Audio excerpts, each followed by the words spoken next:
Right, we've got another big guest on the show today. It's a big day. Facebook India had the first interview since the RelGeo deal, and now we get to OYO Rooms. Now, OYO, a unicorn valued once at $10 billion plus, has been in the news for all the wrong reasons in the recent past. It undertook a massive cost-cutting exercise last year itself, pre-COVID. Now, it has large operations in China, so obviously its business was impacted. Then borders have been shut. Travel is no longer on anyone's bucket list, so obviously OYO Rooms were suffering. But what OYO decided to do was make all its employees shareholders in the company by issuing discounted ESOPs. ESOPs are, of course, the most valuable currency on the startup street, and this is OYO's way of trying to compensate all of its employees to show that they're committed, and also, of course, get the employees maybe to stay on with the unicorn. Here's an edited excerpt of my interview with OYO's CEO, Rohit Kapoor. Threefold. One, as you know, all our employees have taken a voluntary salary cut. This is one way to make sure that they get compensated for the same, and they do not feel that they have contributed to the cause of the company and the company has not done something in return. So this is one reason, but not the primary one. I think the most important two reasons are: A, we do see as the economy comes back in the future years, OYO does have a very positive view on the future about the company, and as shareholders of the company, the employees will stand to benefit. And third, this is a massive move because it truly gives every employee a feeling of co-ownership in the company. And it is there are not too many companies out there who have all employees as shareholders, and I think we are very happy that we are able to do this for OYO as well as all our OYOpreneurs.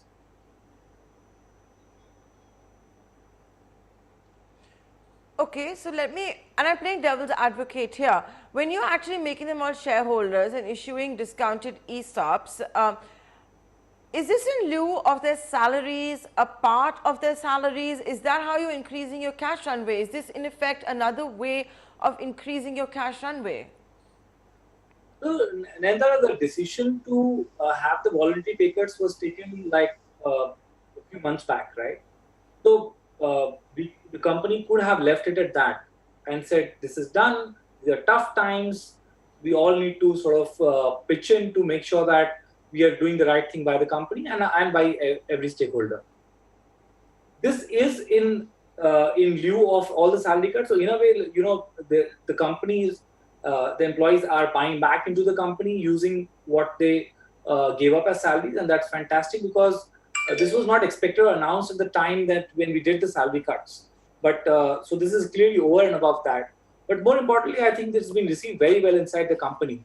And I don't think people are seeing this as, OYO giving back the salary cuts or in that spirit. The spirit which people have taken it is truly to say this is fantastic that even the last frontline person in the company now is a truly, in all fairness, a co-owner of the company.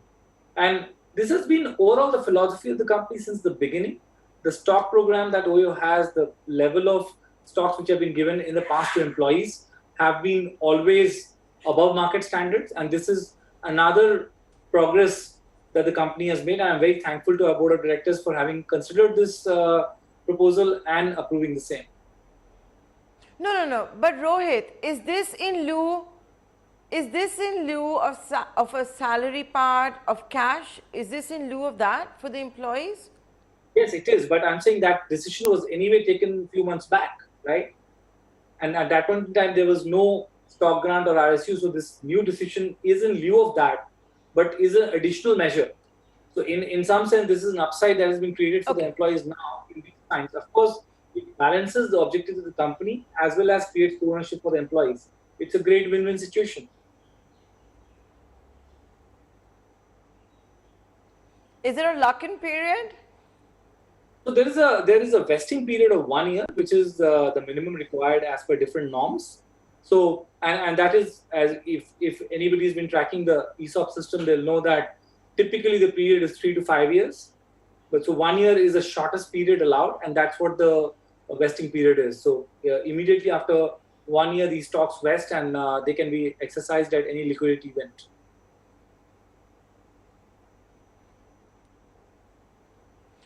Okay.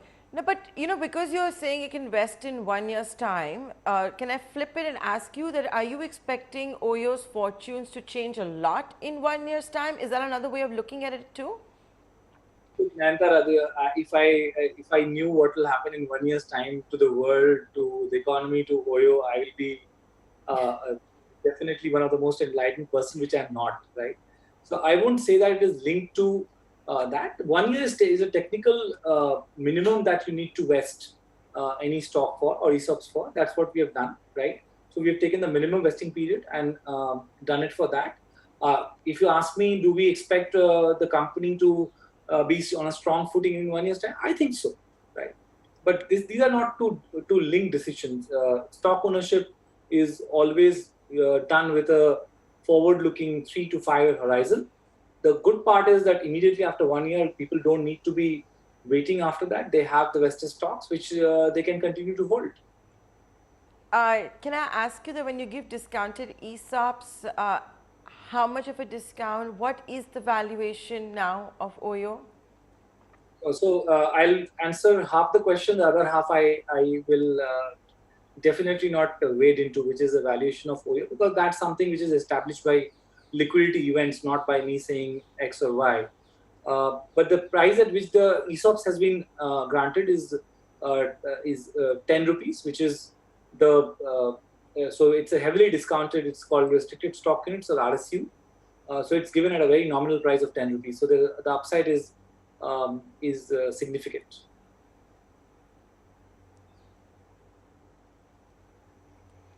I'm going to ask this question on behalf of a lot of the entrepreneurs, founders, startups that are tuning in. Has this been a normal practice that you may have seen in Silicon Valley or other parts of the world, or even in India? In the time of crisis, lean on ESOPs. It acts as an incentive for employees to stay on. They stay committed. They're part of the growth story. Or is this an idea that you came up with? Look, I think the best companies in the world share value creation with their employees and every stakeholder. I think that philosophy has been valid for all great companies or some of the great companies, or not all. Right? So as a philosophy, at a personal level, I think this is a fantastic idea. I think entrepreneurs should always consider distributing the wealth that they create for themselves with others who are colleagues, and as many as possible.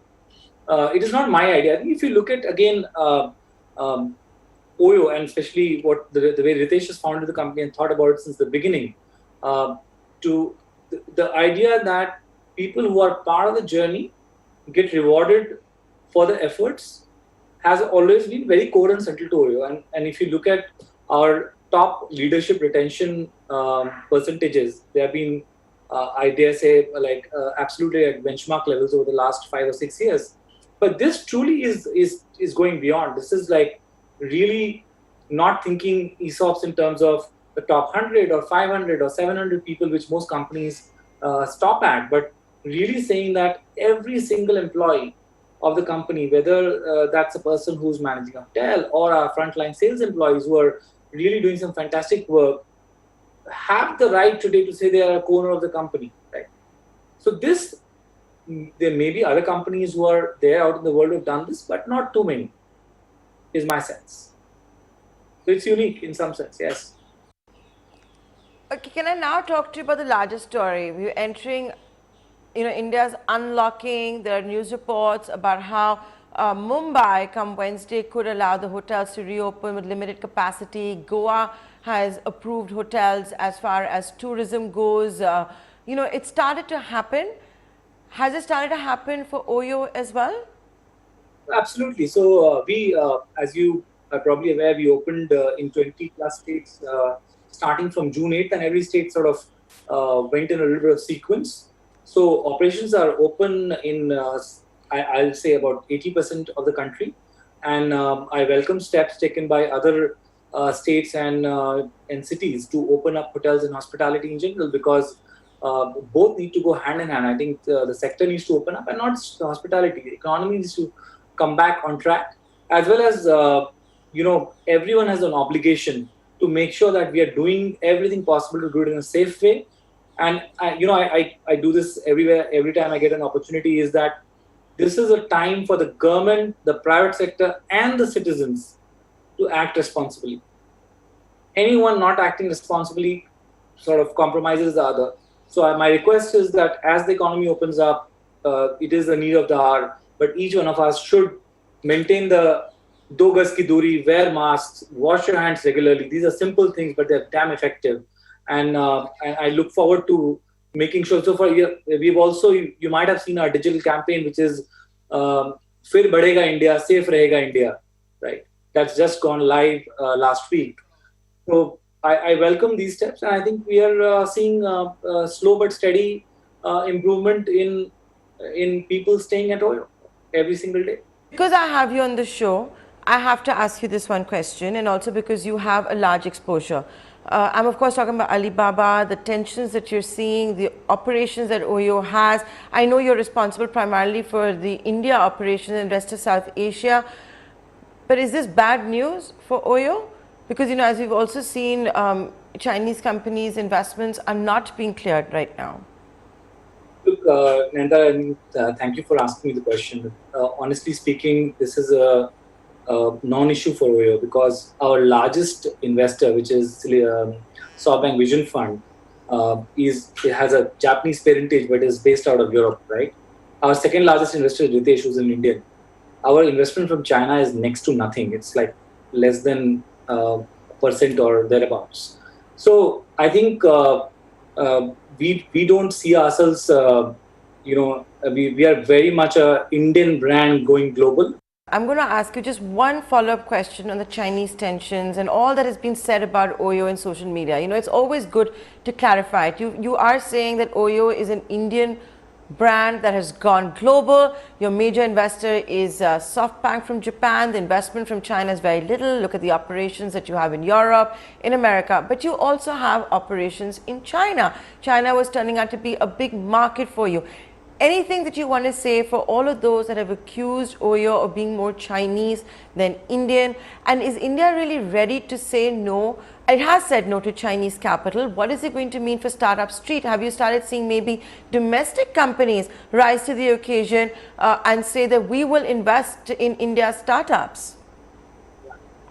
We are as domestic as it gets for India. We are a brand which is born in Gurgaon. We are very much Indian, and we operate in 80 countries, right? Please remember that stats. Like, we are in practically every country in Europe. We are in.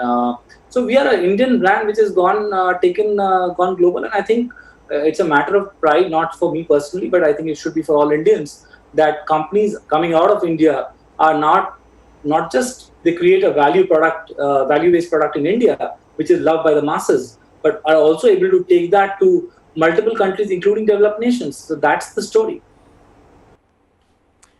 Well, there you go. That's a very candid OYO Rooms on a whole host of issues from the state of affairs to whether it's Indian or Chinese. OYO hitting back, saying it's an absolute non-issue. With that, ladies and gentlemen, we're completely out of time. Many thanks for tuning in. We'll be back same time tomorrow.